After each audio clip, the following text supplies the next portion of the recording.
বিরিয়ানি খেতে যারা পছন্দ করেন আজকের রেসিপি তাদের জন্য। বাই দ্য ওয়ে, আমি আপনাদের Trisha and welcome to my channel Trisha সেসি ট্রিটে। আর আজকে আমি বানাচ্ছি বিরিয়ানির সাথে খাওয়ার জন্য বিরিয়ানির রায়তা। তাহলে চলুন শুরু করা যাক। এই বিরিয়ানির রায়তা বানানোর জন্য আমি এখানে 300 গ্রাম মতো টক দই নিয়ে নিয়েছি। এবার এই টক দইটাকে আমি খুব ভালো করে প্রথমে ফেটিয়ে নেব।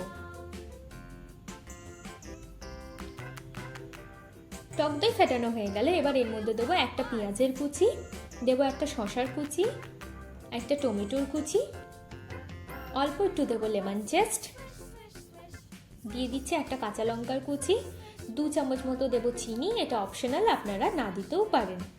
দেবো স্বাদ মতো নুন, অল্প একটু দিচ্ছি বিট নুন, অল্প একটু পুদিনা পাতাও দিয়ে দেবো অল্প একটু ধনে পাতার কুচি, আর দেবো 1/2 চামচ মতো চাট মশলা।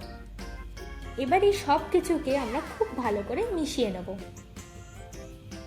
আর মিশিয়ে নিলেই রেডি আমাদের বিরিয়ানির রায়তা। চলুন এবার এটাকে সার্ভ করা যাক। আমার ভিডিওটি যদি আপনাদের ভালো লেগে থাকে তাহলে প্লিজ একটি লাইক করবেন, প্রচুর শেয়ার করবেন। এরকম আরও ভিডিও পেতে আমার চ্যানেলটিকে সাবস্ক্রাইব করবেন।